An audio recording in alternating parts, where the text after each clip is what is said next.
સુરતમાં હીરા ઉદ્યોગમાં મંદીના માહોલ વચ્ચે 65,000 રત્ન કલાકારોએ સંતાનોની ફી સહાય મેળવવા ફોર્મ ભર્યા છે।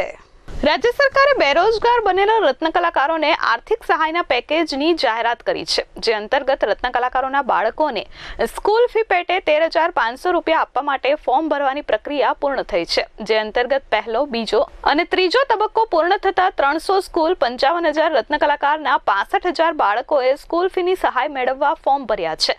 સ્કૂલ કક્ષાએ ભરવામાં આવેલા તમામ ફોર્મ ખરાઈ માટે ડાયમંડ એસોસિએશનને મોકલવામાં આવી રહ્યા છે।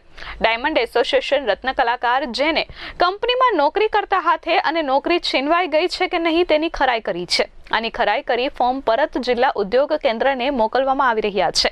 હવે પહેલા અને તબક્કા અને બીજા તબક્કામાં આવેલા ફોર્મ ડાયમંડ એસોસિએશનને મોકલી દેવાયા હતા, તેમજ તેઓના મોટા ભાગના ફોર્મની ખરાઈ કરી પરત જિલ્લા ઉદ્યોગ કેન્દ્રને મોકલી અપાયા છે। હવે જિલ્લા ઉદ્યોગ કેન્દ્ર સરકારે નક્કી કરેલા માપદંડ અનુસાર ફોર્મનું ક્રોસ વેરિફિકેશન કરશે। ત્યારબાદ સરકારી નીતિ નિયમ અનુસાર સહાય મેળવવા યોગ્ય હશે તેવા ફોર્મને જનરેટ કરી તેઓને સહાય ચૂકવવામાં આવશે। મારું નામ છે Bhavesh Tank, diamond worker union vice president. રત્ન કલાકારો માટે જે શિક્ષણ સહાય યોજના બહાર ગુજરાત સરકાર દ્વારા કરવામાં આવી હતી, એનો અંતિમ દિવસ કાલે હતો ને આજે 65,000 જેટલા ફોર્મ ભરાણા હતા। પહેલો જે મહિનો હતો જ્યારથી યોજના ચાલુ થઈ હતી ત્યાં 1 મહિના તો આપણે પરિપત્રોની અંદર કાઢ્યા છે।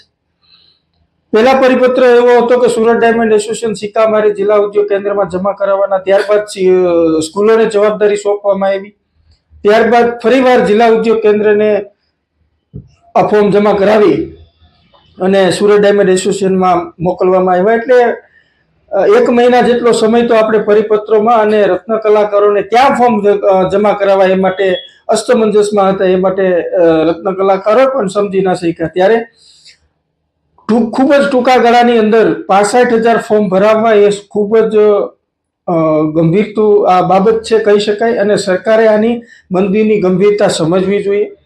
સમગ્ર ગુજરાતની અંદર 1 લાખ કરતાં વધારે ફોર્મ ભરાવાની અમને આશંકા છે, અને આ જે ફોર્મ ભરાણા છે એ ફોર્મને લાભાર્થીઓને તાત્કાલિક શિક્ષણ ફી મળી જાય એવી પણ અમે સરકાર પાસે અપેક્ષા રાખીએ છીએ। અને અમુક સ્કૂલો દ્વારા જે મનમાની ચલાવી અને ફોર્મ જમા કરાવવા નહીં આવતા એવી પણ ફરિયાદો ઉઠી છે, તો રત્ન કલાકારોને આવી જે રઝળપાટ થયો છે એની વચ્ચે આ 65,000 ફોર્મ ભરાણા એ ખૂબ સરકારે નોંધ લીધા જેવી બાબત કહી શકાય। અમારી જે પડતર માંગણીઓ છે એની લડત અમે ચાલુ રાખીશું કે રત્ન કલાકાર માટે કલ્યાણ બોર્ડની બનાવવામાં આવે, આત્મહત્યા કરતા રત્ન કલાકારોના પરિવારને મદદ કરવામાં આવે અને વ્યવસાય વેરો નાબૂદ કરવામાં આવે। આ બાબતે અમે સરકાર સમક્ષ માંગણીઓ રજૂ કરશું। હવે સુરત શહેરમાં 7 લાખથી વધુ રત્ન કલાકારો સામે 65,000 ફોર્મ, એમાં એ જ કહેવા માંગીશ કે સમયગાળો ઓછો હતો અને સરકાર રત્ન કલાકારો અસમંજસમાં હતા કે ફોર્મ ક્યાં જમા કરાવવા, અને જે સ્થિતિ હતી કે અમુક સ્કૂલો પોતાની મનમાની કરતી હતી, જે સરકારી ગાઈડલાઇન્સ આપી હતી કે સ્કૂલોએ ફોર્મ જમા કરી જિલ્લા ઉદ્યોગ કેન્દ્રમાં મોકલવા, તો અમુક સ્કૂલો એની પોતાની મનમાનીથી છેલ્લે રજૂઆત કરવા છતાં પણ અમુક સ્કૂલોએ આ ગાઈડલાઇન્સનું પાલન ન કર્યું, એ અસ્તમંજસ અને ખૂબ જ ટૂંકો ગાળાની અંદર આ 65,000 ફોર્મ ભરાવા એટલે ગંભીરતા, મંદીની ગંભીરતા સુરતને કેટલી અસર કરે છે, ગુજરાતના આર્થિક ઉદ્યોગને કેટલી અસર કરે છે સમજવાની બાબત છે। Bureau report S24 news Surat.